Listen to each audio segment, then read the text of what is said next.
Bienvenue. Nous avons une session, une table ronde qui débute vers l'élimination quid des déserts médicaux, des déserts de praticiens et de là aller donc vers l'élimination des hépatites virales. Sur la table ronde, on a parlé précédemment d'un certain nombre de problématiques et de leviers. Il y a effectivement aussi cette problématique actuelle de déserts médicaux avec un certain nombre dans les milieux ruraux notamment, mais aussi des fois en milieu urbain.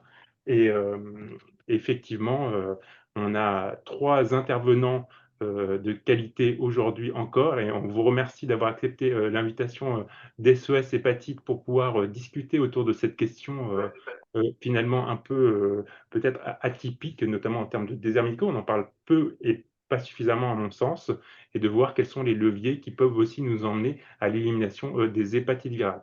Donc, je vous propose de commencer sans plus attendre par vos 3 interventions, et puis on pourra discuter ensemble ensuite de tout ça et voir un peu quels sont les leviers. Effectivement, s'il y a des questions et des réponses aussi du public qui est connecté, puisqu'on a quand même pas mal de monde connecté à l'heure actuelle. Puis cette table ronde sera retransmise également sur un replay par la suite pour que les gens puissent réécouter nos échanges. Voilà, donc on commence avec Hakim Bouchkira, qui est infirmier coordonnateur de l'équipe mobile hépatite du CH de Perpignan, et puis on enchaînera ensuite avec Joachim Lévy et Dr Xavier Aknin, si ça vous va. Très bien. Hakim.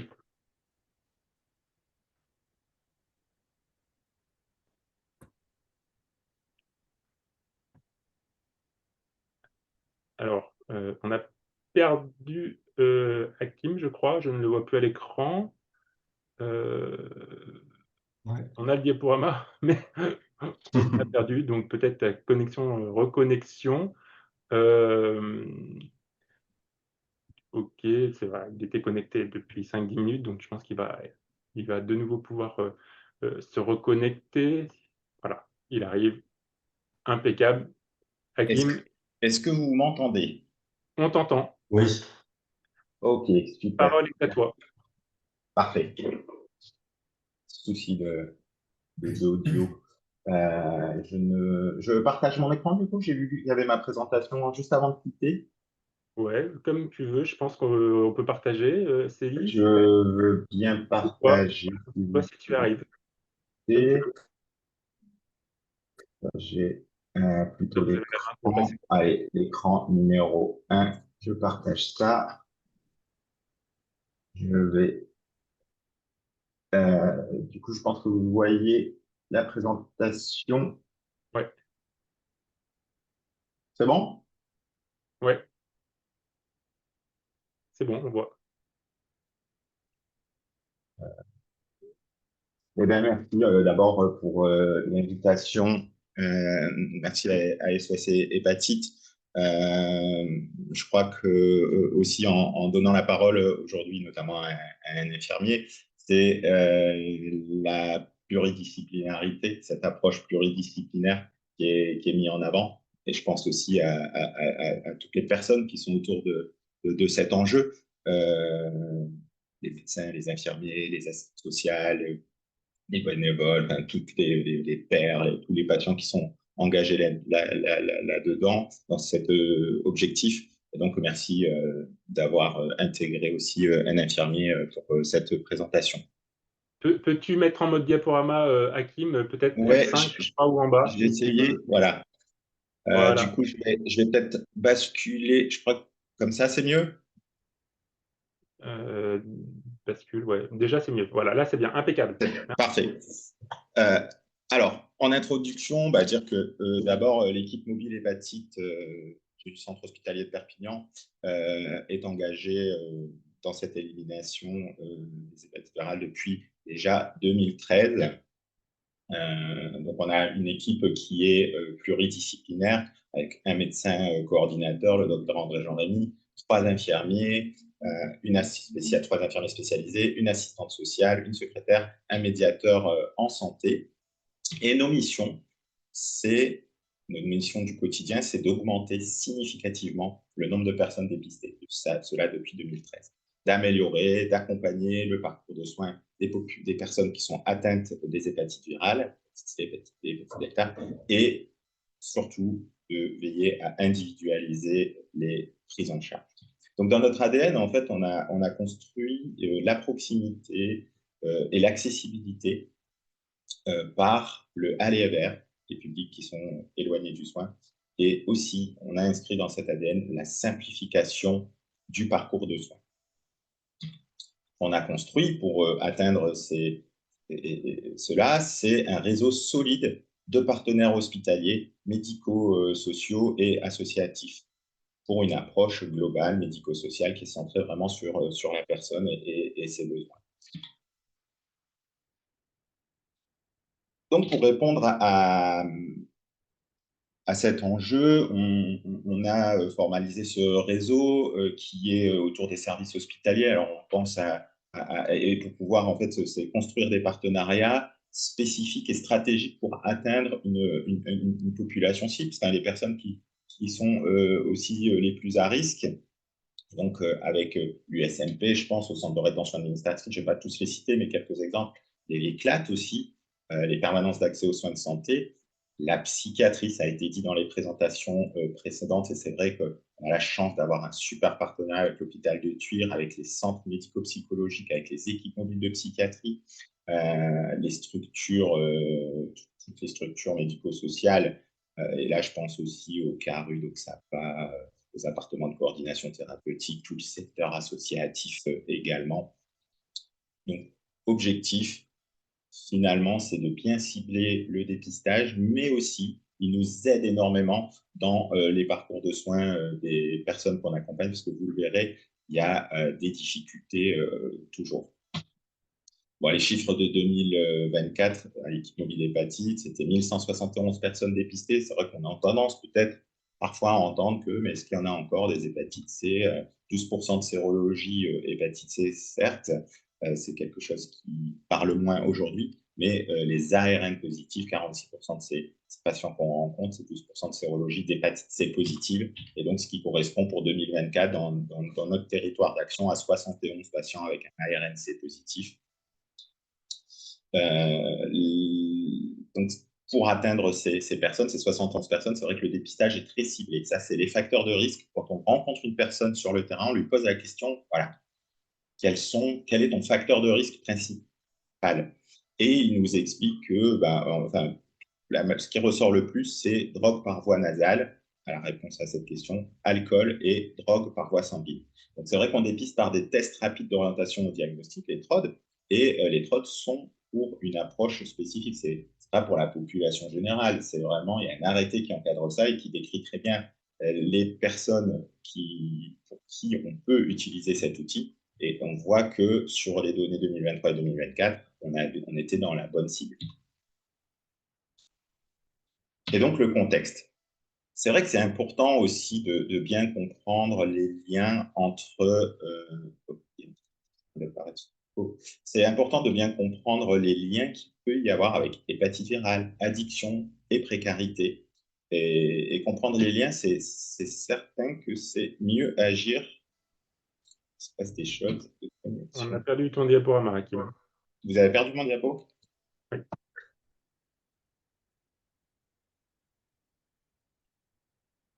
Est-ce que c'est de nouveau... Non. Toujours pas? Ok. Alors, je vais... Là, ça arrive. La Fédération SOS a commencé le partage, donc on récupère avec Célie au partage. Tu nous diras quand on passe les slides. On est dans le contexte. Je retente un partage ou... Non, c'est bon, on y est, on l'a. Vous l'avez? Regarde l'écran et tu l'auras et tu nous dis quand passer les slides. Ok. Oh, zut. Alors, attends, je remets. Je remets le zoom.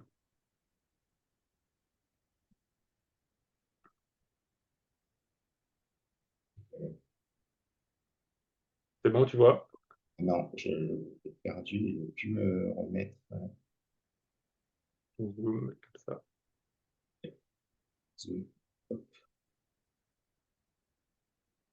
Pour les petits détails techniques que l'on sécurise avec vos diaporamas.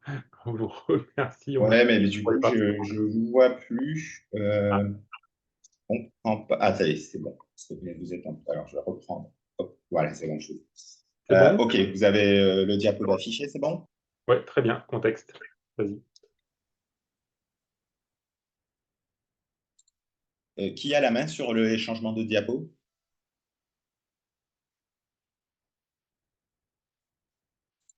Bonjour Hakim, c'est Célie. Est-ce que je suis au bon endroit? Oui. Parfait. Je dois dire à chaque fois le diapo suivante, c'est ça? Oui, mais je vais essayer de te suivre. D'accord, ok. Et donc je disais les liens, de bien comprendre les liens. Donc, on le sait, l'hépatite C, ça se soigne. Mais sur le terrain, ce que j'observe, c'est qu'il y a encore des non-recours aux soins. Des non-recours aux soins pour pas mal de facteurs. Je peux citer donc les hépatites virales B et C, demeurent un enjeu mondial, national, on le comprend. Mais le fait que ce soit des formes souvent silencieuses, c'est vrai que le patient, c'est tout simple, hein, mais le patient ne se sent pas malade. Et ça complique finalement les prises en charge. Les addictions, alcool, drogue injectable, voie nasale. Alors oui, on l'avait compris ça aussi, ça augmente le risque d'exposition. Mais je rajouterais que ça complique aussi beaucoup le suivi médical. Donc la place aussi de l'infirmière dans cet accompagnement suivant, s'il vous plaît. La précarité, là aussi, c'est des enjeux qui viennent compliquer la prise en charge. Le logement instable, l'absence de droit social, l'isolement, la mobilité réduite, ne peut pas venir au rendez-vous facilement. Ils ont des priorités aussi parfois autres qui freinent l'accès au dépistage et au traitement. Et donc, nos patients aujourd'hui, au sein de l'équipe mobile hépatite, pour un certain nombre, ils cumulent en fait toutes ces vulnérabilités. Quelques repères dans les Pyrénées et l'Aude, donc le service expert de lutte contre les hépatites virales le plus au sud de la France. Donc moi, j'interviens sur l'Aude et les Pyrénées-Orientales. Donc malheureusement, on est sur le podium du taux de pauvreté, le seuil de pauvreté le plus élevé sur les territoires, avec les territoires en France. 21% de la population vit sous le seuil de pauvreté dans l'Aude et pareil à peu près dans les Pyrénées-Orientales. Suivante. Donc nous aussi, on rejoint le thème de ce sujet. On a des espaces ruraux, on a des territoires qui sont très éloignés des centres-villes de Perpignan, des Pyrénées-Orientales notamment. J'avais trouvé une stat aussi dans la source, c'est le département de l'Aude. Et ils avaient calculé le recul en termes de médecins. Et c'était entre 2010 et 2021, la densité médicale qui a reculé de 24%. On a aussi une caractéristique, c'est la disponibilité des produits. C'est une porte d'entrée en fait des drogues Barcelone-Perpignan, porte d'entrée donc avec les produits qui sont présents en nombre. Et ça a été dit ce matin, je rappelle, c'est vrai que les médecins généralistes n'ont pas pu s'emparer finalement de l'ouverture à la prescription et ça repose beaucoup sur les hospitaliers avec les difficultés aussi qu'on retrouve à l'hôpital pour les prises en charge de ces publics avec ces problématiques et toutes ces difficultés. C'est possible. Donc, ce qu'on a mis en place depuis 2013, on a toujours, donc je disais dans l'ADN, la simplification du parcours de soins. Dès 2013, les TROD, hépatite C, VIH, on a les résultats tout de suite. Le FibroScan, qui est venu rajouter une flèche à l'arc des compétences de l'infirmier. Et donc, le docteur Rémy, qui me délègue cet examen dans un cadre de protocole national. Et puis, on a rajouté dès 2017 la charge virale en 58 minutes en cliquant au bout du doigt, notre automate, et donc l'infirmier part avec tous ces outils. On est venu compléter cela avec, bien sûr, une unité mobile, un camping-car, des véhicules, et surtout, depuis 2023, la prescription du traitement par l'infirmier dans le cadre d'un parcours simplifié, je reviendrai là-dessus. Et depuis 2024, le plus récent, c'est le protocole local de prise en charge de l'hépatite B par un infirmier. On a des tablettes, on a d'autres outils. La news, c'est vrai que ça y est, on a aussi, donc c'était une idée, au départ qu'on trouvait un peu en dehors des normes et de se doter de vélos électriques, en fait, on peut revenir sur voilà, de vélos électriques pour nos maraudes, en fait, parce que c'est très localisé sur un territoire, puis des difficultés de stationnement. En plus, c'est écologique et ça permet de renforcer encore l'accessibilité au dépistage et au public qui sont les plus éloignés. La marotte, c'est vrai qu'on avait tendance, le aller vers, à le décrire comme, c'est vrai, on va s'adosser à des structures, que ce soit médico-social, des XAPA, des CARUD, on va dans ces structures et on propose nos actions auprès des publics à risque. La marotte, ça va beaucoup plus loin. Et là, on se retrouve au contact direct des populations qui sont concernées, des squats dans la rue, et on y va toujours en binôme avec une exigence qui est forte. Et ce que je retrouve comme qualité chez mes collègues, c'est l'écoute et la proposition sans jugement. La marotte, c'est vraiment un lieu où on observe que le combat n'est pas du tout gagné. Et quand j'en ai ça y est, on contrôle, on pourrait entendre certaines paroles qui disent qu'on contrôle l'épidémie. La marotte, c'est vraiment un lieu où on se rend compte du tout. Et on est au cœur en fait des contaminations. On se rend compte qu'il y a un énorme travail à faire. Encore. Diapo suivante.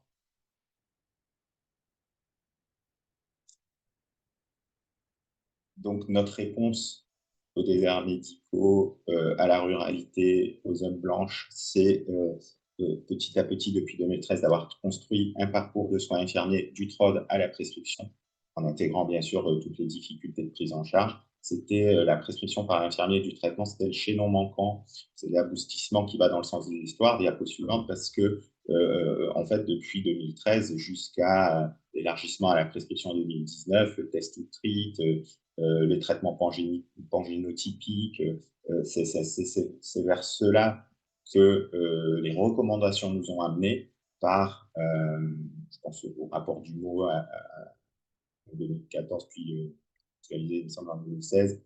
Le docteur Rémy en a parlé aussi ce matin, le comité interministériel avec M. Édouard Philippe et toutes les recommandations des experts, la FEF, etc., nous ont donné raison aujourd'hui. Et donc la prescription par l'infirmier, de s'appuyer sur le rôle infirmier aussi pour l'élimination des l'hépatite, c'est très stratégique. Diapo suivante.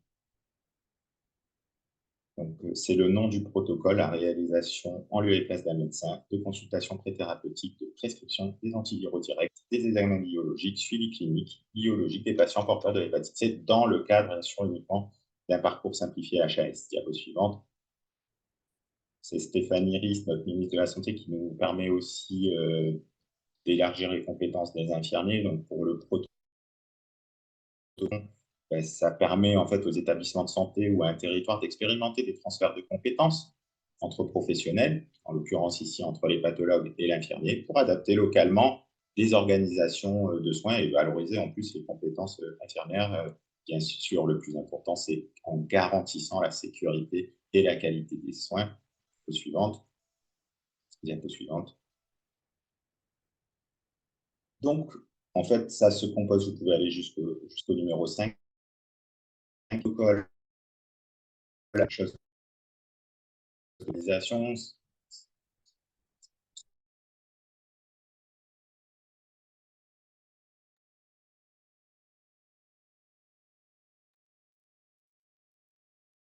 Non. On ne t'entend plus, Hakim, du coup. Peut-être le réseau. Coupe ta caméra si tu veux, et peut-être que le son sera meilleur en termes de débit.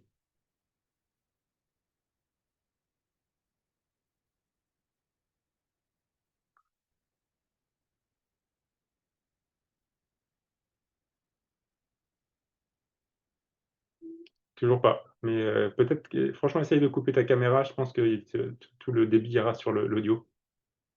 Des fois, ça peut permettre d'avancer. On peut le tester.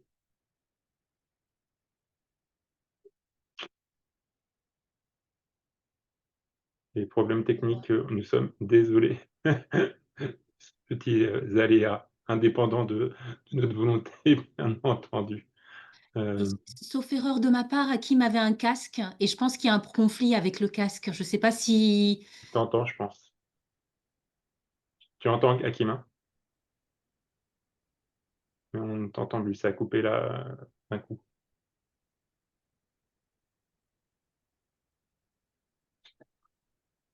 Ok, sinon.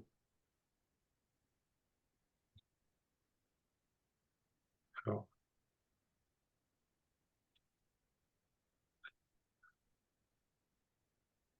sinon tu m'appelles Hakim et je te mets en haut-parleur sur mon micro, si ça te va.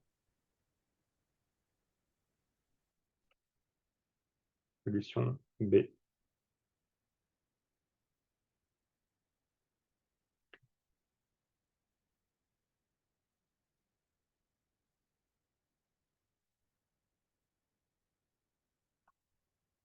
Alors, on va y arriver. C'est moi qui l'ai appelé.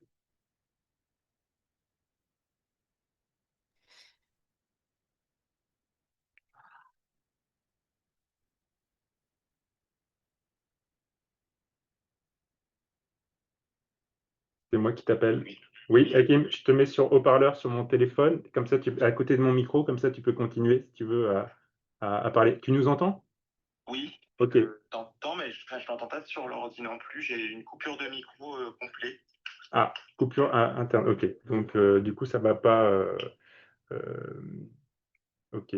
Bon, dans un premier temps, si tu veux finir ta présentation et tu pourras te déconnecter et te reconnecter, et je te mets sur haut-parleur sur mon téléphone à côté de mon micro pour que tout le monde t'entende. Et j'espère que ça va marcher. Ok. Tout le monde entend Hakim? Ouais. 1, 2, 1, 2. Est-ce que vous m'entendez? Voilà, a priori, Xavier dit oui, donc je le vois. Ok, bah, je vais continuer. Alors, Joachim, désolé. oui. Il y a un souci de connexion. Alors, donc le protocole, c'est vrai qu'il est composé en plusieurs critères. On peut passer la diapo. Donc, critères d'éligibilité, tout est bien inscrit. Donc, bien sûr, une personne majeure sans difficulté de compréhension qui serait liée à des troubles cognitifs et avec des droits d'assurance. Diapo suivante. Des critères d'inclusion. Patient ayant une sérologie d'hépatite C positive qui a été informé de ce protocole de délégation et qui a donné son consentement. Il signe, on lui explique comment ça fonctionne. Diapo suivante.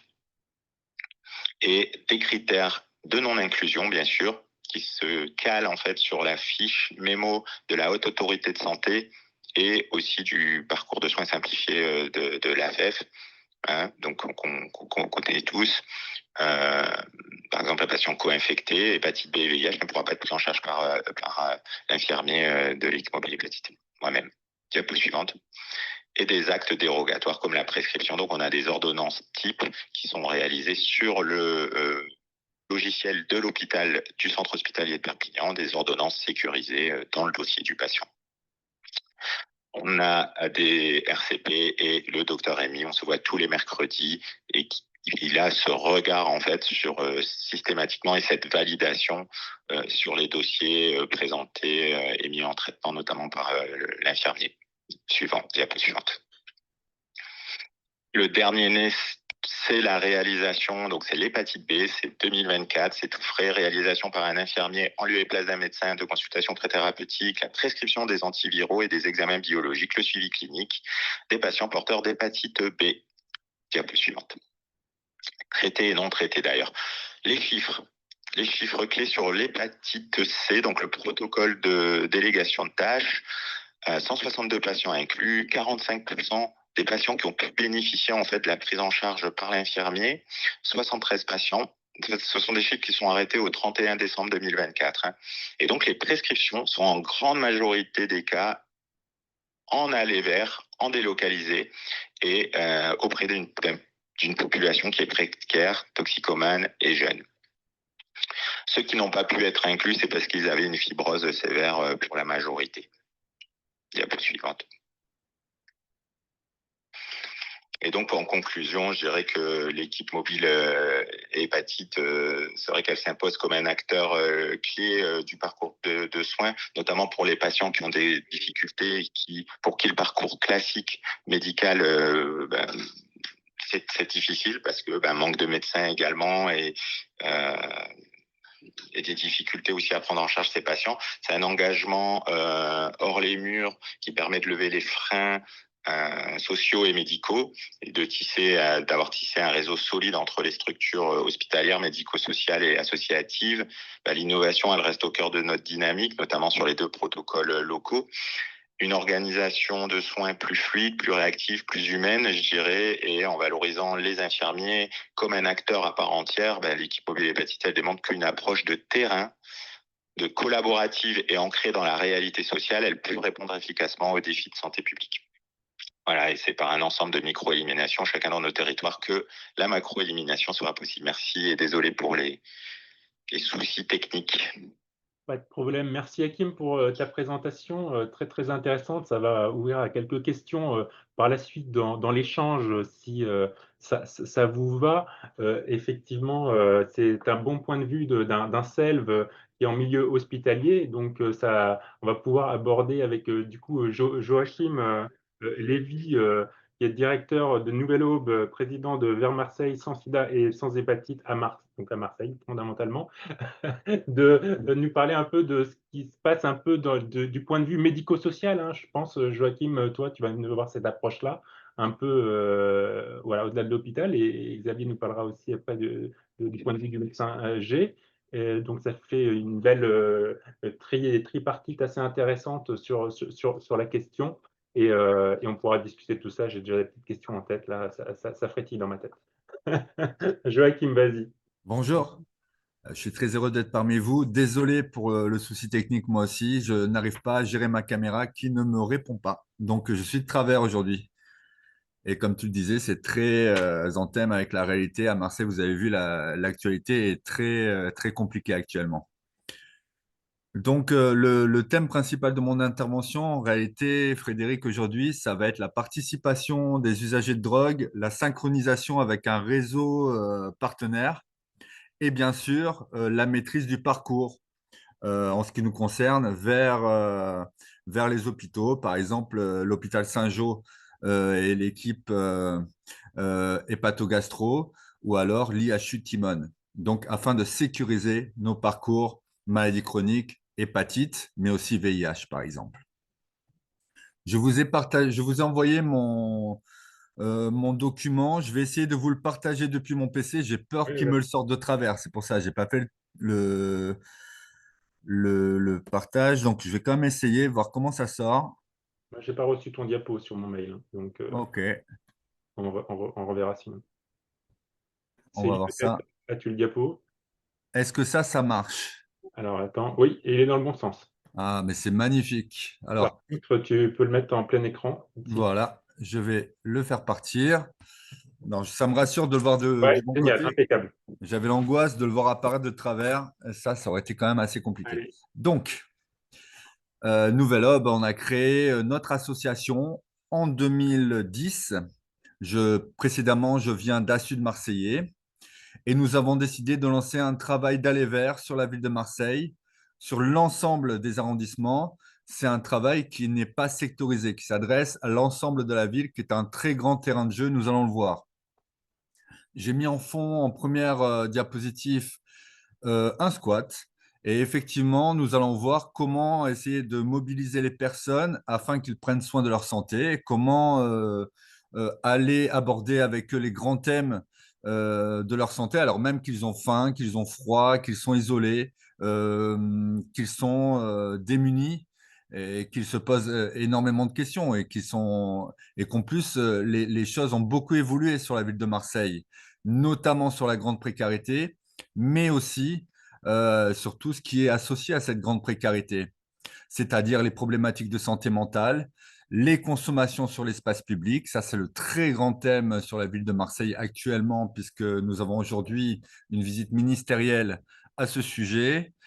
Et bien sûr, la place du narcotrafic dans la ville de Marseille, avec désormais des points de vente directement dans le centre de la ville de Marseille, des petits points de vente de cocaïne, très mobiles et pour autant très bien identifiés. Ça veut dire qu'il y a énormément de mouvements. Et la problématique actuelle de consommation sur la ville de Marseille, c'est cette fameuse consommation de base, c'est-à-dire qu'on pourrait nommer aussi crack, cette cocaïne basée qui va être inhalée.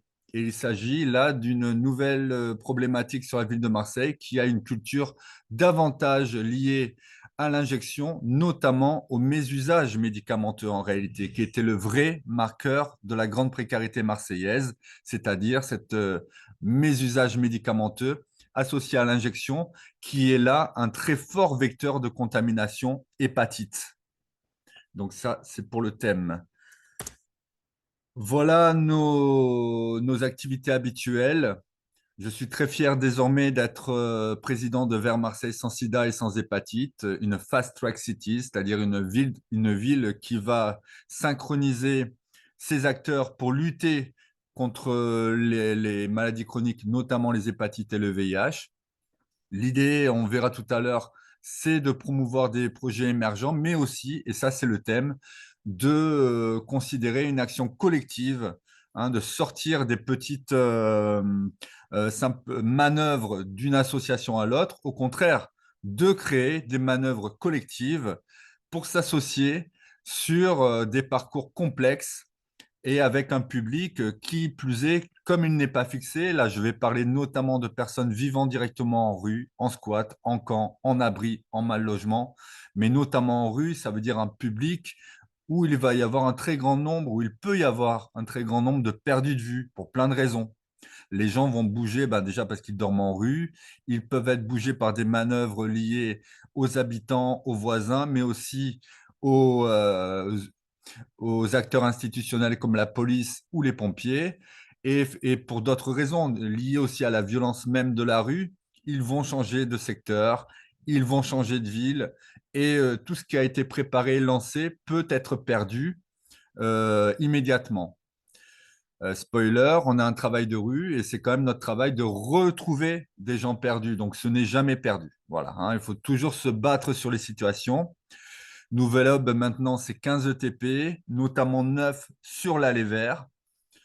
Et donc, l'une des utilités de notre projet Allée vert, avec notre unité mobile, c'est-à-dire avec notre van, c'est une unité mobile, j'allais dire très mobile, comparé à certains véhicules de nos partenaires, qui sont des camions qui nécessitent des autorisations de stationnement. Nous pouvons nous arrêter très facilement où nous voulons sans demander d'autorisation. C'est comme une grande voiture aménagée en bureau. Donc, voilà l'ensemble de nos projets que nous soutenons. Un instant. Un instant. Là, j'ai un problème. Hop. Voilà. Nous allons voir tout de suite l'apport principal. Hop, désolé, là, j'ai l'équipe qui est en train d'insister. Je vais éviter que ça sonne dans tous les sens. Ça, c'est le problème. Et je vais me mettre en silence, évidemment. Donc, nous allons voir de quelle manière. Marc, tu vas devoir attendre quelques minutes. Je te remercie. Tu dois attendre. Voilà. Nous sommes une équipe d'Aller Vert et l'une des principales apports que nous amenons au réseau marseillais, c'est le fait que nous intégrons des travailleurs pairs dans nos équipes. Et j'allais dire essentiellement des travailleurs pairs. Et par ailleurs, l'ensemble des travailleurs de notre équipe est constitué de personnes concernées par notre objet associatif. Et ça, c'est très important aussi. Nous avons des assistantes sociales, nous avons des infirmiers, nous avons des éducateurs. Et de fait, nous avons toutes des personnes qui sont concernées par notre activité et qui vont donc pouvoir à la fois bénéficier d'un savoir expérientiel, mais aussi de connaissances liées à leur diplôme. Ils sont infirmiers, ils sont assistantes sociales, ou alors les travailleurs de rue qui sont des travailleurs pairs. Nous faisons un pas vers la recherche, nous faisons un pas vers les métiers constitués et nous faisons des formations continues afin d'élever le savoir, afin de relier les personnels et les professionnels et de relier le réseau tout entier. Donc, l'intérêt du savoir expérientiel, nous l'avons dit, c'est cette potentialité, cette capacité à créer du lien sur une reconnaissance mutuelle afin de faire médiation. Par ailleurs, nous avons autant d'hommes que de femmes dans l'équipe, mais aussi nous avons des personnes qui parlent différentes langues, notamment la fameuse dialecte des pays de l'Est. Hein. Il y a bien sûr, nous avons une Polonaise dans l'équipe, hein, donc elle parle polonais, elle parle russe, mais elle parle surtout le dialecte qui relie l'ensemble des grands précaires de l'Est qui parlent une sorte de langage commun ici à Marseille. Donc ça, c'est très intéressant. Mais aussi des personnes qui parlent la langue arabe, par exemple. Et nous travaillons aussi avec des projets interpairs. Donc, c'est cette garantie éthique. Euh, Tu dois attendre, merci. Ah, c'est très dur. Par la reconnaissance. Donc, voilà, on travaille sur l'ensemble de ces représentations. Voilà nos activités historiques. Nous travaillons en rue, nous travaillons sur les lieux de vie et bien sûr, nous travaillons en détention. Et c'est sur ces ensembles de domaines que nous allons lancer nos actions de dépistage. Nous allons rechercher les personnes concernées par les problématiques de santé, donc des personnes qui ont des pratiques à risque. Ils vivent en rue, ils ont des problèmes, ils ont des pratiques à risque liées aux consommations de stupéfiants par inhalation, par injection, mais aussi des pratiques sexuelles qu'il faut accompagner. Donc tout ça, ça doit être. C'est pour cette raison que nous allons au contact de ces populations afin de leur amener information, matériel, réseau, orientation, accompagnement. Et bien sûr, c'est là que nous réalisons des dépistages directement sur site. Voilà Marseille, c'est une très grande ville qui love la mer, une très très grande cité. En bleu, les lignes de force de notre travail de rue. Ici, un focus sur le centre. Le travail est très intense. J'ai cerclé les zones prioritaires d'intervention. Je ne les développerai pas aujourd'hui. En noir, les squats avec les différentes catégories de squats. Nous avons 3 catégories de squats et 3 catégories de camps. Je ne préciserai pas forcément aujourd'hui parce que la discussion doit aller au plus direct. Chacune des zones sont reliées par des lignes qui sont très intéressantes. Le travailleur de rue doit axer son travail sur les zones prioritaires d'intervention, mais aussi sur toutes les lignes dynamiques qui les relient les unes aux autres. Voilà ici le dernier travail que nous avons réalisé sur cette fameuse zone qui a été marquée par le préfet et questionnée par le préfet sur la ville de Marseille et par l'ARS et la DETS. C'est la zone autour de la porte d'Aix et de la gare Saint-Charles sur laquelle une énorme présence de grands précaires usagers de drogue par inhalation, donc de coque basée, se situait. Et nous avons reconstitué une nouvelle cartographie, une nouvelle approche, synchronisée. Donc là, très important, on approche des parcours complexes. On ne peut pas simplement se présenter avec des travailleurs de rue et du matériel stérile et des trodes. Il faut venir avec un réseau constitué. Il faut venir avec un réseau qui va répondre à ce parcours complexe. Je pense à Mars sur les questions de santé mentale à Marseille. Je pense au bus 3132. Je pense à l'ADJ. Je pense à Sud-Marseillais. On pourrait citer comme ça un grand nombre de partenaires avec qui nous synchronisons nos travails de rue et bien sûr nos actions de dépistage et par la suite les parcours. Le parcours doit être sécurisé. Notre équipe est là, bien sûr, pour réaliser les accompagnements, 600 accompagnements par an en 2024 notamment. Mais en réalité, ces parcours vont être réalisés avec l'ensemble des partenaires. C'est très important parce que si on veut sécuriser, une fois qu'on a fait le dépistage et qu'il se révèle positif, il faut réussir à impliquer la personne déjà, à s'assurer de son implication et à la rassurer et à lui permettre de parcourir l'ensemble des étapes vers l'IHU ou alors, par exemple, vers l'hôpital Saint-Joseph ou l'hôpital européen. On réalise des TROD, VIH, VHC et désormais VHB. Je ne l'ai pas noté sur la diapo, je le corrigerai depuis 2015 puis 2016 en fonction des extensions. Des TROD C'est un outil très intéressant qui permet, on a une habilitation par l'ARS qui est une habilitation mobile qui nous permet de réaliser des trottes directement dans notre unité mobile ou alors directement sur les lieux de vie, squat, même dans la rue. On a des protocoles qui nous permettent, donc il faut être inventif, créatif, hein, il faut s'adapter à l'environnement et amener les éléments nécessaires, notamment les conditions d'intimité. Mais tout ça peut se recréer. Et c'est un projet qui est très bien perçu sur lequel nous emmenons avec nous un grand nombre de bénévoles. Je vous ai décrit tout à l'heure l'équipe salariée, dont une partie provient de nos bénévoles d'ailleurs, mais avec nous toujours des bénévoles, des gens directement du public qui ont réfléchi sur eux-mêmes et qui ont décidé de s'investir auprès de leur propre communauté avec nous.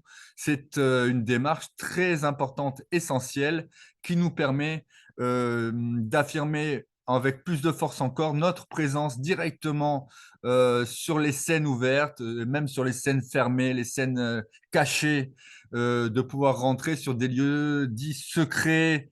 Et donc ça, c'est très important d'avoir des personnes qui agissent comme des clés, qui nous font rentrer davantage encore sur les scènes et qui nous donnent des raccourcis de connexion, hein, parce qu'il s'agit d'aller vite. Au plus tôt on connecte une personne contaminée, au plus tôt on lance le traitement, eh bien oui, on évite d'autant plus les contaminations et on évite d'autant plus les complications. Donc, le temps est un élément essentiel sur l'action. Voilà. OK. J'ai mis les exemples. On a on parle de personnes qui dorment en rue ou dans des conditions indignes, des conditions dangereuses. Donc, nous avons mis un énorme effort à créer avec nos partenaires des lieux de vie adaptés. Ici, l'auberge marseillaise pour des femmes, dont certaines avec enfants. Le deuxième van sur la droite, c'est notre unité mobile.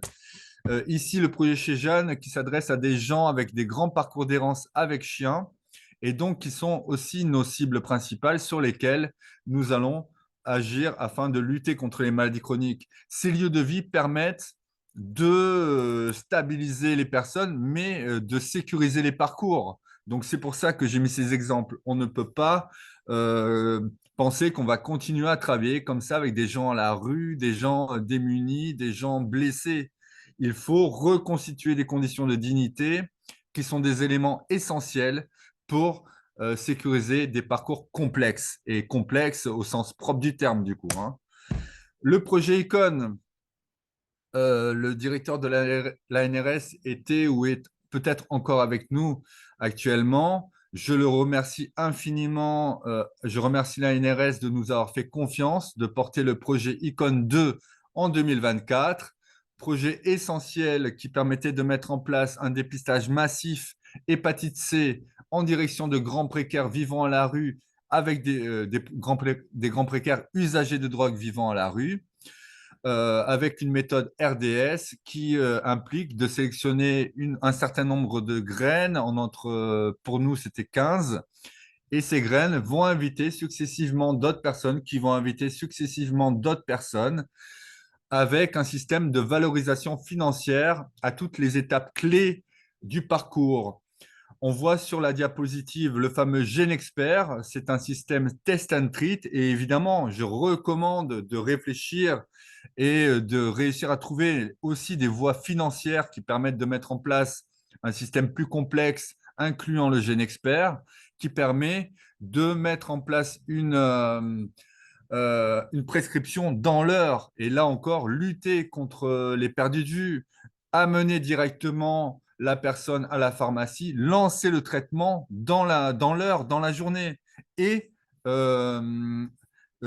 prévoir le suivi, le valider avec la personne et travailler comme ça jour après jour jusqu'à la réalisation d'un parcours qui dure entre 2 et 3 mois en fonction des protocoles, en fonction du médicament qui aura été choisi par le médecin en lien avec la situation de la personne. Là aussi, nous faisons appel sur Icon à un très grand nombre, à une équipe bis de travailleurs pairs très important qui va créer les conditions nécessaires de confiance et afin de lancer les parcours. Je précise que désormais, nos actions de dépistage suite à cette action Icon sont réalisées avec des tickets services que nous faisons, que nous avons grâce à Solidarité SIDA, qui nous attribue des tickets services ou que nous achetons. Et oui, on motive quelquefois les parcours avec des éléments financiers ou avec des éléments comme des tickets services. En l'occurrence, Icon, c'était carrément de la monnaie sonnante et trébuchante. On avait un coffre sur place et ça a été extrêmement efficace. Je donne quand même des chiffres. Je ne peux pas donner des chiffres définitifs parce que j'attends les résultats de la recherche qui doit le faire à ma place. C'est la convention. 520 inclus sur Marseille. L'étude se déroulait sur Paris, Lyon, Marseille, Fort-de-France. À Marseille, 520 inclus avec un pic de 17 inclusions dans la journée. 2 VIH, plus 2 PVVIH relancés, 1 VHB et 47 hépatites révélées sur les 520 inclus. Ça fait quand même une prévalence assez importante sur un public prioritaire. Je ne vais pas plus avant sur les précisions parce que je n'ai pas le droit. Je dois laisser la prévalence à la NRS et à la recherche pour faire plus de précisions sur ce qui a été révélé par l'étude ICON. Voilà, on rentre en détention. Là aussi, on essaie de développer nos actions de dépistage hépatite C sur la prison ou sur les CRA. Ça avance très lentement, mais il y a des progrès qui sont révélés. Et bien sûr, nous agissons avec nos partenaires, notamment le CORES, pardon, qui est notre grand partenaire, mais aussi, par exemple, le Bus 3132, avec qui nous proposons des actions de dépistage et on aimerait on aimerait accompagner des parcours, non pas simplement faire un dépistage à l'entrée, comme c'est le cas. Enfin, avec Vers Marseille sans sida et sans hépatite, nous soutenons les actions émergentes, notamment celles qui vont contribuer à révéler des positivités hépatite ou VIH et à sécuriser des parcours. Des actions, par exemple, en direction des migrants, femmes, mais aussi LGBT. Nous avons lancé énormément d'actions sur le chemsex, sur le thème du chemsex et ainsi de suite. Et l'autre aspect important opérationnel, c'est de mobiliser des partenaires synchronisés des actions qui relient plusieurs acteurs afin, bien comme on l'a dit, de sécuriser, d'aller vers des personnes et de sécuriser des parcours complexes et d'atteindre nos objectifs de lutte contre les maladies chroniques. Voilà pour ma présentation d'aujourd'hui. Je pense qu'il fallait faire un temps court. J'espère que justement, je n'ai pas été trop long. J'attends désormais plutôt les questions auxquelles je répondrai avec plaisir. Merci beaucoup, Joachim, pour ton intervention avec tout ce que vous faites à Marseille en micro-élimination. C'est très, très intéressant. Je te propose de passer tout de suite la parole à Xavier Aknin pour sa présentation et puis on discute de tout ça après dans les minutes qui nous resteront. Oui. Oui, Alors, bonjour. bonjour. Merci de me donner la parole. Alors, s'il est possible que Célie puisse passer les diapos pour moi, pour éviter les écueils de mes collègues tout à l'heure, parce que c'est pas toujours simple de faire passer les diapos. Donc c'est possible?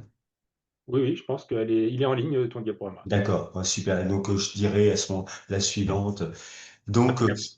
je remercie SOS Hépatite de m'avoir invité donc au Forum National, parce que c'est la première fois que j'y participe. Voilà, donc je suis ravi de pouvoir parler effectivement de en fait nouvelle forme d'intervention. J'étais ravi d'entendre le sujet du côté des acteurs de la réduction des risques parce que il y a effectivement beaucoup à innover pour pouvoir toucher les publics difficiles à atteindre, les personnes qui sont atteintes de pathologies psychiatriques, les personnes très précaires, les personnes incarcérées. Donc tout ça, c'est vraiment un enjeu par rapport aux hépatites, mais y compris par rapport aussi à d'autres pathologies. Alors moi, donc, je vais parler du point de vue donc, de la médecine générale, qui est un acteur de soins, donc le généraliste de proximité. et de terrain très important, même si évidemment on souffre maintenant beaucoup de la crise démographique, médicale, et puis de déserts de praticiens et médicaux qui malheureusement apparaissent un peu partout dans le pays. Il n'en reste pas moins que le généraliste demeure un acteur de soins majeur et de prévention. Donc c'est un acteur de proximité, de premier recours, donc euh, facile à consulter, à rencontrer, y compris pour des publics très précaires, enfin très en difficulté qui, à partir du moment où il a pu nouer un lien avec la personne, donc a en général connaissance de la famille et de l'environnement du patient. Donc ça, c'est très important parce que il va pouvoir agir, parce que c'est compliqué d'agir avec une personne seule. Il faut quand même comprendre dans quel contexte elle évolue et la connaissance de la famille et de l'environnement ont vraiment un rôle très important pour pouvoir mettre en œuvre un programme de santé, un programme d'accompagnement. Et autre point très important, c'est que le médecin généraliste, il jouit d'une confiance, d'un certain degré de confiance de la part du patient. C'est-à-dire, contrairement à ce qu'on pourrait croire, le patient ou la patiente ne viennent pas par hasard voir un médecin généraliste. Ils viennent parce que la famille leur a recommandé, ils disent oui, lui c'est un bon médecin, tu peux aller le voir. Ou ils ont été recommandés par un ami ou par un voisin. Donc ça, c'est très important parce que il y a cette notion de confiance qui est préexistante et qui pousse le patient ou la patiente à faire la démarche. Donc le généraliste, à partir de cette confiance, il va pouvoir effectivement mener un travail, notamment de dépistage, de prévention et d'accompagnement. Alors, je disais, le généraliste, c'est un acteur de prévention privilégié. Il réalise quand même un certain nombre d'actes de prévention dans sa consultation. Donc, à commencer par les vaccinations. Donc là, je ne retiens que la vaccination hépatite B et papillomavirus. Ça, c'est très important parce que ce sont deux vaccinations qui permettent de prévenir des cancers et des IST.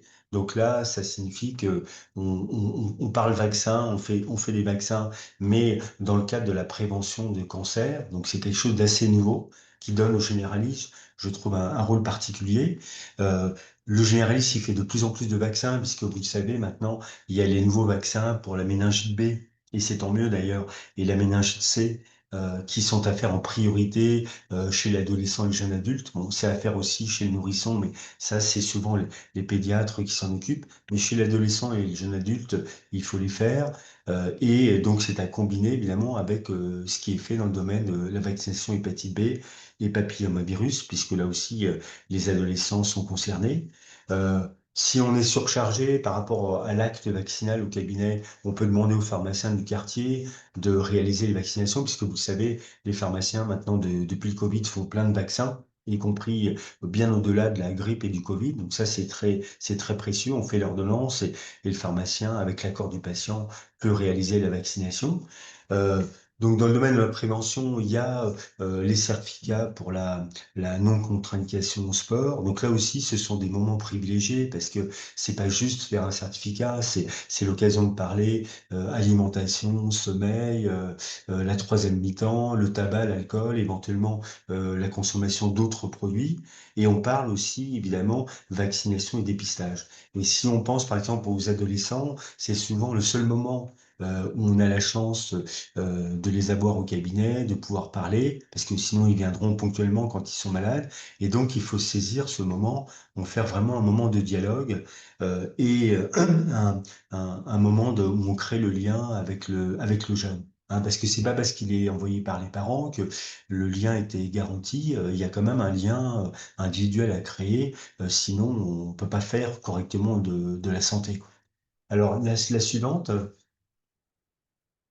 Voilà, donc le généraliste est également un acteur de dépistage majeur. Alors, qu'on prenne là aussi, ça c'est une occasion privilégiée, la demande de contraception orale, donc chez la femme, c'est l'occasion bien sûr de parler d'IST, également d'alimentation, et puis de prescrire un bilan. donc bilan glucido-lipidique, bilan IST. Donc là aussi, je sais que la MASH est une des parties importantes du programme du forum. Donc c'est l'occasion de faire de la prévention aussi et du dépistage de la MASH à ce moment-là, à partir de ces occasions.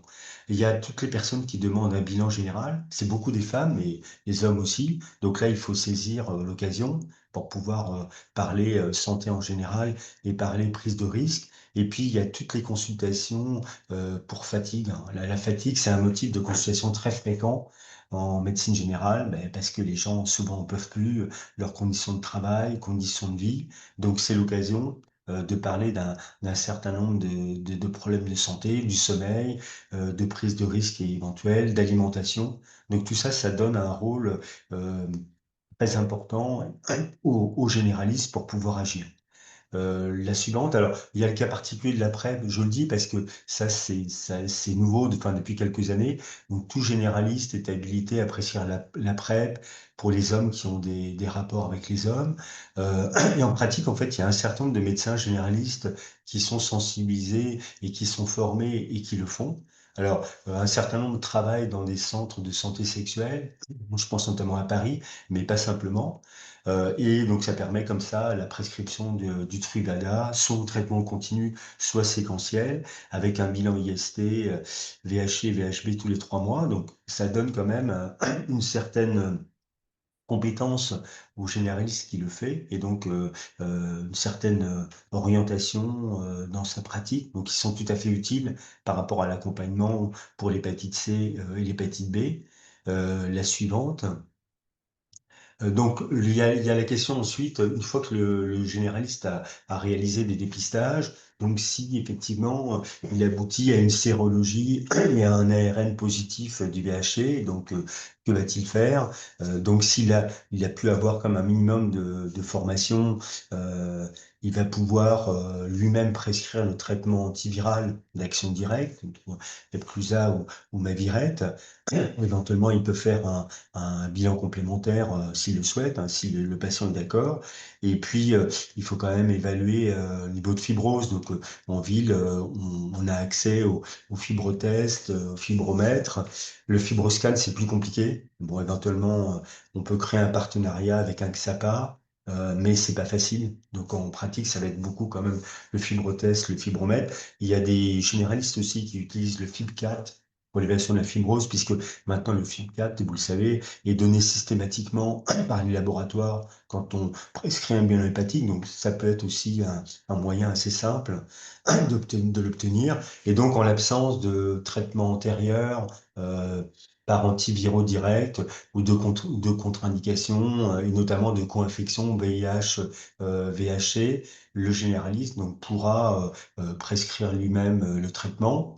Et en cas de difficulté, évidemment, il peut adresser le patient à un hépatologue ou un infectiologue. C'est conseillé d'ailleurs en général, il a un infectiologue ou un hépatologue un partenaire dans sa manière de pratiquer parce que c'est toujours utile s'il a besoin de conseils, s'il y a quelque chose d'inattendu qui se passe. Et puis l'important, donc c'est comme le généraliste, il travaille sur la durée, il peut accompagner le patient donc après le traitement, c'est même indispensable, contrôler, assurer le contrôle de l'ARN viral une fois par an. Tout ça, c'est important puisque on sait il y a des recontaminations après des prises de risques.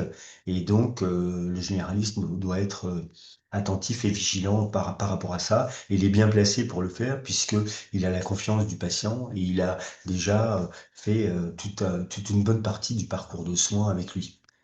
La suivante, c'est que l'autre enjeu, c'est de dépister la stéatose hépatique et le syndrome métabolique. Ça, c'est très important puisqu'on sait que l'hépatite C et l'hépatite B peuvent être associées à ce problème de syndrome métabolique. Donc, ça veut dire mesurer le tour de taille en consultation, prendre l'attention, ça les généralistes le font. Donc, mesurer le taux de HDL, les triglycérides, la glycémie à jeun. Donc ça, en général, c'est fait. Ça veut dire pratiquer une échographie hépatique pour voir l'état du foie et puis le niveau de stéatose, et puis parler alimentation. Donc ça signifie, je sais que c'est aussi au programme de la journée, de parler de consommation d'alcool, bien sûr, mais également de sucre, notamment des sucres ajoutés. Je pense que c'est encore pas bien connu, mais c'est vraiment un enjeu que tous les généralistes s'emparent de ça. Donc moi, quand je reçois des internes en médecine générale, j'insiste là-dessus. On le fait au XAPA, mais je crois qu'il faudra que ça déborde largement le cadre du XAPA pour pouvoir être efficace.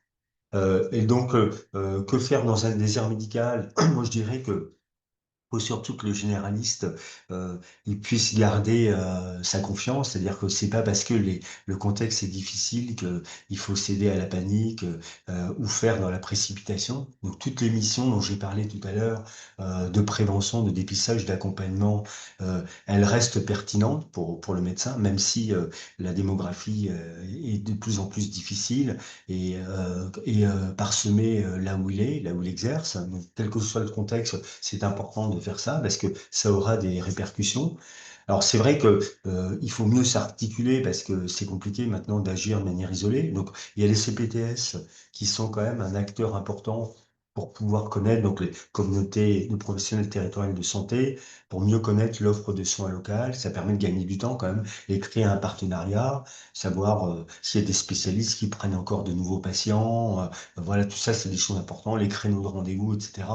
S'appuyer sur les infirmiers en pratique avancée, parce que vous savez, il y en a un certain nombre maintenant qui travaillent en XAPA, mais il y en a aussi qui sont installés en ville au sein de maisons de santé pluridisciplinaires. Donc, ce sont des infirmières très compétentes qui, en général, sont investies dans un domaine particulier, et notamment le domaine de la santé mentale et des addictions. Donc, on peut tout à fait travailler avec elles pour l'accompagnement de patients fragiles, et notamment l'accompagnement au domicile, parce qu'il y a beaucoup de patients qui ont du mal à venir en consultation.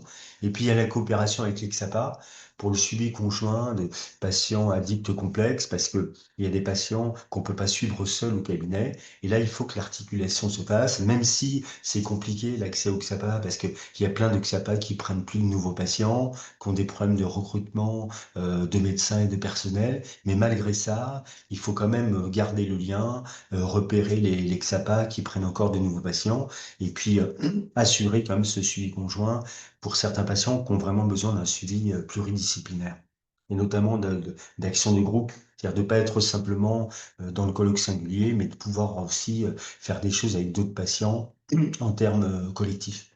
L'autre chose, c'est la coopération avec le CNP, parce qu'on a quand même bon nombre de patients qui sont en souffrance psychique ou avec des pathologies psychiatriques. Donc là, on a besoin de coopération souvent avec le CNP. Et donc là aussi, il faut s'accrocher, même si c'est difficile. On arrive quand même avec le temps à nouer des liens avec les psychiatres, avec l'équipe. Ils ont eu même d'ailleurs des équipes mobiles de liaison précarité. Ils interviennent dans les foyers. Ils ont aussi des équipes de liaison dans l'habitat social où ils peuvent rencontrer des patients qui ne sont pas en mesure de venir au CNP. Donc, il faut vraiment travailler avec ces équipes. Ils font du bon travail. Il y a aussi les dispositifs d'appui et de coordination. Vous savez, ça c'est nouveau. Il y en a maintenant dans tous les départements. Ça permet quand même de favoriser le parcours de soins pour les patients fragiles, notamment pour l'accès aux spécialistes ou aux paramédicaux, kinés, infirmières, et de faire un bilan social. Donc, il faut vraiment travailler avec eux quand on manque de partenaires. Et puis, je dirais qu'ensuite, l'essentiel, si on veut assurer l'avenir, c'est ben, qu'on puisse avoir du sang neuf, quoi, qu'on puisse avoir du renfort. Donc, il faut accueillir et former des internes de médecine générale au cabinet sur tous les sujets que je viens d'aborder, bon, pour assurer et garantir une pérennité de l'accompagnement proposé aux patients, parce que sinon, ça va être très compliqué si on le fait pas. Puis, ça apportera aussi du dynamisme. Donc, on a besoin d'internes de médecine générale dans les XAPA, mais également, évidemment, dans les cabinets de médecine générale. Voilà, merci de votre attention. Donc, ce sera le moment de conclusion, puisque c'est comme ça, des propos et des objectifs qui sont fixés, qui ont valeur de conclusion. Super, merci beaucoup Xavier pour ton excellente présentation de médecin spécialiste en médecine générale du coup. parce qu'on oublie toujours que vous êtes aussi spécialiste en médecine générale. Voilà, ça permet de le rappeler et que c'était vraiment très détaillé, très, très intéressant avec une belle conclusion. Je trouve que c'était intéressant du coup que tu fasses cette clôture des 3 présentations dans tous les cas. Tu as dit des choses intéressantes. Je fais un petit point. Effectivement, tu as parlé du FIP4 à un moment donné comme un outil pour les médecins généralistes. C'est vraiment un outil important, notamment très spécialement dans l'hépatite C, parce qu'il permet de traiter très facilement, du coup, d'avoir le résultat de fibrose pour traiter facilement. Donc ça, c'est un élément qui est assez important en médecine générale, qui ne va pas se retrouver fondamentalement quand on va faire le test and treat sur ce qu'a présenté Joachim ou Hakim, parce que là, pour le coup, on n'est pas sur l'immédiateté non plus, mais qui reste quand même intéressant pour tous les médecins généralistes effectivement, qui peuvent arriver à dépister l'hépatite C. Voilà, c'était un petit point par rapport à ça. Tu as parlé, Xavier, de la formation des internes de médecine générale. Et c'est donc en cours chez toi. Est-ce que c'est systématique dans l'ensemble des cabinets? Et est-ce que tu penses qu'à un moment donné, avoir des internes de médecine générale aussi dans les services d'hépatogastro, à un moment donné en stage pour pouvoir les initier à toutes ces problématiques-là, pour que quand ils ressortent, ils aient peut-être déjà des notions supplémentaires, ça serait une bonne idée ou pas? Oui, oui, moi je pense que c'est important que les internes de médecine générale ils puissent aller dans les services des pathogastro. Je pense qu'il y en a qui, alors là je sais pas maintenant si beaucoup y vont, mais avant c'était des terrains de stage parce que c'est très formateur pour les généralistes. Et puis du côté de la ville, en fait, il y a plusieurs sortes de stages. Bon, il y a les internes de médecine générale de niveau 1, où là, effectivement, ils peuvent être à temps plein ou répartis sur 2 praticiens. Et puis, il y a les stages, ça se passe, donc ça c'est quand l'interne est un peu plus aguerri. Et donc, c'est les stages d'autonomie supervisés, où là, en fait, l'interne peut être au cabinet de médecine générale, mais il peut aussi demander s'il est intéressé à faire un tiers-temps au XAPA. Et ça, c'est très important parce que souvent, les internes ne connaissent pas les XAPA. Et ça lui permet de voir ce qu'est le médico-social, parce que c'est vrai que c'est un autre monde. C'est pas l'hôpital, c'est pas l'ambulatoire. Et souvent, au bout de quelques mois, ils acquièrent la fibre addicto. Et c'est comme ça aussi qu'on peut ensuite leur proposer un temps partiel au XAPA et les recruter. Donc ça, c'est important aussi de diversifier comme ça les lieux de stage, quoi. Oui, parce qu'effectivement, ça leur permettra effectivement de voir ce qui se passe en médico-social, de sortir, de faire du aller-vers avec les services des bateaux, mais aussi d'aller en complémentarité, voir ce qui se fait avec les associations sur ce qu'a présenté Joachim également. Et c'est permet d'initier peut-être voilà, des envies, des envies de travail dans ce système-là, qui permettent d'avoir des relais par la suite. Et voilà, j'essaie de recentrer sur le fait Mm. d'avoir des déserts un peu médicaux et de praticiens, savoir sur comment potentiellement on peut trouver ces leviers. Tu as parlé de ce levier qui est très intéressant, que je n'ai pas fondamentalement pensé, donc je trouvais que c'était intéressant de le mettre en valeur, et savoir ce que Mm. vous en pensiez, Hakim et Joachim, par rapport à ça, si vous pensiez qu'effectivement d'accueillir peut-être des internes de médecine G dans vos services, dans votre association, s'il y avait des missions un peu de santé publique. Il y a déjà les services sanitaires un peu qui existent, hein, d'ailleurs, pour les étudiants. Ils doivent avoir des actions par rapport à ça. Ça peut être une occasion peut-être d'initier voilà, des choses à ce niveau-là. Qu'en pensez-vous? Je ne sais pas, l'un, l'autre. C'est une Tout à excellente proposition. Nous, on a justement une jeune femme qui va rejoindre notre équipe au début de l'année. C'est exactement ça. C'est une interne médecine générale. Et on souhaite multiplier ce genre de coopération. On apprend les uns des autres. Elle a beaucoup à nous amener. Je pense qu'elle va aussi apprendre au contact de l'équipe et des personnes qu'elle va rencontrer. C'est un maillon essentiel dans son parcours. C'est un grand moment. Donc, je pense que c'est exactement ce genre d'action qu'on souhaite monter avec de jeunes praticiens. Hakim et après Pascal, du coup. Oui, on est sensibilisé à ça. On est à l'équipe mobile hépatite terrain de stage pour les infirmières. Et ça plaît énormément de nous accompagner sur le terrain, dans les maraudes, chez nos partenaires pour dépister. Ça leur donne vraiment une vision de tout ce dont on parlait. et tous ces liens entre les structures, donc tout le tissu médico-social, associatif, hospitalier spécialisé. Et j'ai encore croisé hier justement une étudiante qui disait, ah, elle connaissait une infirmière dans notre équipe, elle disait à l'équipe mobile hépatite, on adore venir en stage, ça a vraiment, c'est très publicité, c'est un lieu de stage qui est très apprécié. On a reçu aussi des infirmiers de pratique avancée qui souhaitaient intégrer l'équipe pour développer toutes ces connaissances et ces informations, cette sensibilisation. Des médecins généralistes, pour le moment, jamais. Mais c'est une super idée. Ou des internes, pardon, en médecine générale, jamais pour le moment. Et c'est une bonne idée, oui. Ok, très bien, mais super, tu as fait le lien avec la formation aussi des infirmiers et des IPA finalement aussi qui peuvent passer dans les structures et en lien avec les médecins généralistes également. Il faut qu'on arrive également à potentiellement les former, les intéresser à ces problématiques pour qu'effectivement on démultiplie finalement les forces vives pour le dépistage et puis pour l'accès au traitement. Vous avez montré effectivement qu'à Perpignan, ça fonctionnait.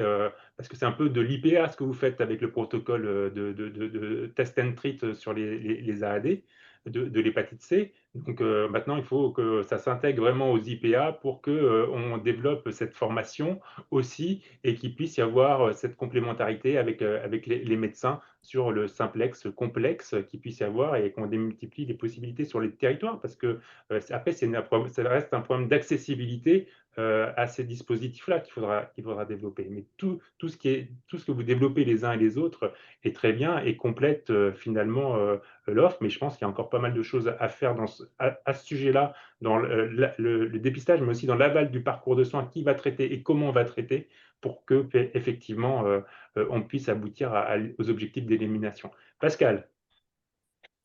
Vous m'entendez là? Oui. Ouais.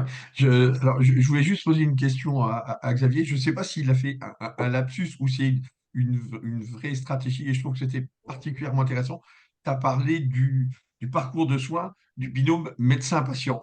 Et je trouve que c'est génial comme vision. C'est-à-dire qu'on parle, nous, du parcours de soins pour le patient et on voit bien que entre les différentes structures qu'on propose, il y a plein d'intervenants et les IPA en sont pour remplacer le médecin et participer pour faire face à la pénurie. Mais je trouve que de redire que le parcours de soins, on doit l'offrir au binôme médecin-patient pour soulager le médecin et lui permettre de gérer plus de patients. Et je trouve que le DAC, qui est comment accéder à des spécialistes quand on est dans une région pauvre en spécialistes, pour aider justement le binôme médecin-patient à trouver l'avis du spécialiste, je trouve qu'on aurait intérêt à réfléchir le parcours médecin-patient sur le binôme médecin-patient et pas uniquement en disant aux patients, ben voilà, il faut faire ça, démerdez-vous pour trouver quelqu'un qui peut faire. Il faut pas valider les ersatz. Je veux dire que le fondement de la médecine, je pose pas, je ne suis pas que médecin, je le dis aussi en tant que militant, le fondement de la médecine française, il repose sur justement le médecin traitant, le médecin référent, on a construit les choses là-dessus, et il faut qu'on reste sur le binôme médecin-patient et qu'on coordonne le parcours de soins des deux le patient, enfin, le médecin, il est partie prenante complètement dans l'aventure de la maladie de son patient. Je ne sais pas si tu es d'accord avec ça, Xavier, ou si c'était un lapsus que tu as fait tout à l'heure. Non, non, non, c'est tout à fait ce que je voulais dire. C'est très important parce que, en fait, le patient, il est évidemment dans la panade parce qu'il vit ça directement, mais il est dans la panade, je dirais, au moins au même niveau que le médecin, puisque vous savez, il y a 6 millions de personnes en France qui n'ont pas de médecin traitant. Donc, déjà, ils sont obligés d'errer, etc., pour trouver un médecin qui accepte d'être leur médecin traitant. Donc, entre les médecins qui sont proches de la retraite, qui disent, je prends pas de nouveaux patients, et ceux bon qui sont difficiles parce qu'ils ont énormément de monde, etc. Donc c'est pareil pour les spécialistes. Donc c'est vrai que on s'appuie déjà sur le réseau de connaissances du patient parce que souvent il dit ben, ce médecin-là, je le connais, je peux aller le voir, je peux lui demander. Donc souvent c'est un peu comme pour les pharmaciens d'ailleurs. Pour les pharmaciens qui délivrent de la substitution, souvent ils vont demander à leur médecin de quartier et puis finalement comme ils ont établi un lien le pharmacien va accepter. Donc c'est très important de travailler effectivement sur le travail de réseau qu'a fait préalablement le patient. Et puis ensuite, effectivement, si on n'y arrive pas, Là, on peut faire appel au DAC, on peut faire appel à la CPTS, mais c'est extrêmement important de faire sentir au patient il est partenaire et que là, il y a pas d'histoire de hiérarchie et que chacun conjugue ses efforts, en fait. Merci. Effectivement, donc il y a un rôle. Les CPTS ont un bel enjeu. On n'a plus beaucoup de temps pour en parler, malheureusement. Je vais prendre une question des participants un peu. En fait, est-ce que vous pensez qu'il puisse y avoir un rôle du médecin du travail dans la prévention, vaccination, dépistage aussi, parce qu'on va démultiplier les forces. On a parlé de l'IPA, de l'interne de médecine générale, des associations, de tout le monde. Et finalement, alors que tous les travailleurs doivent voir le médecin du travail, est-ce qu'il n'y a pas possibilité, un intérêt, un rôle que peut avoir finalement le médecin du travail? Je ne sais pas qui veut répondre là-dessus, Xavier ou Pascal ou Hakim ou Joachim. Nous, on a une expérience là-dessus. Moi, je dirais oui, oui, oui et oui, parce que on a fait un petit partenariat sur une action où on a voulu aller dépister les saisonniers qui travaillent dans les stations de ski, notamment dans les Pyrénées-Orientales. Et en fait, tous, donc sur des contrats, je dirais, plutôt précaires, tous passent par la médecine du travail. Et on avait justement posé l'unité mobile, donc un partenariat pendant une après-midi où on a pu dépister. Et oui, oui, ça peut être une collaboration très intéressante. Et en plus, on peut justement, je dirais, cibler aussi quel médecin du travail pour quel public. Donc oui, c'est intéressant. Oui, oui, ils sont tout à fait leur place en sachant que la médecine du travail aussi est très en difficulté, vous le savez, hein, puisque leur mission a été revue dans plein d'entreprises. Ils sont considérés par les employeurs comme des agents de contrôle en fait. En fait, on leur demande de sélectionner à l'entrée lors des visites d'aptitude et de repérer les personnes, les personnes à risque ou vulnérables qui peut-être vont poser des problèmes dans l'entreprise après. Donc, ils sont beaucoup instrumentalisés, en plus du fait qu'ils sont très peu nombreux. Donc, la mission des médecins du travail a été beaucoup dévoyée, notamment, vous le savez, dans le cadre de la dernière loi travail, quoi. Et alors, on reçoit quand même on reçoit des courriers, hein, des médecins du travail, mais on le voit, par exemple, quand des patients requièrent, et c'est des fois le cas, par exemple dans le cas de l'hépatite C ou l'hépatite B, ont besoin d'un mi-temps thérapeutique. Euh, Quelquefois, le médecin du travail soutient, mais quelquefois, c'est le médecin traitant qui fait les certificats. Le patient, il n'a pas toujours la possibilité d'avoir un rendez-vous avec le médecin du travail, ou il n'est pas toujours soutenu. Donc, c'est vraiment variable. C'est la géométrie variable, en fait, quoi. Ok, très bien. Je vais Pascal, tu juste avais une... ajouter Ouais, vas-y. que le changement de titre là, depuis quelques années, on n'est plus dans la médecine du travail, mais la santé au travail. Et je Ouais. crois que ça répond complètement à la question de la vaccination, c'est la protection des gens qui travaillent. Oublions pas qu'il y a quand même le médecin du travail, voilà, il faut travailler. Il ne faut pas tomber dans le dérapage de la santé par le travail. Et je pense qu'il y a une place complètement pour la vaccination en entreprise et probablement qu'il faut reprendre. Et moi, je suis encore surpris d'entreprises qui ne se mobilisent pas, par exemple, sur des choses aussi bêtes que la grippe, quoi, et qui vont avoir des arrêts de travail dus à la grippe. Et je trouve que ça devrait être le boulot des employeurs. Donc, il y a des entreprises qui commencent à comprendre qu'il vaut mieux payer les vaccins plutôt que d'avoir des arrêts de travail, mais ça, c'est complètement mercantile. Et je pense que c'est la santé au travail, c'est leur mission aussi d'expliquer leur rôle aux employeurs et aux gens avec lesquels ils sont en contact tous les jours dans l'entreprise. Donc il faut faire évoluer, et je pense que faire réévoluer ça par le biais de la vaccination, c'est probablement très, très intéressant. Ok, bah merci bien. Je pense il y aura encore beaucoup de discussions à avoir, plein d'idées, mais notre timing étant serré, on a déjà gagné 10 minutes de discussion.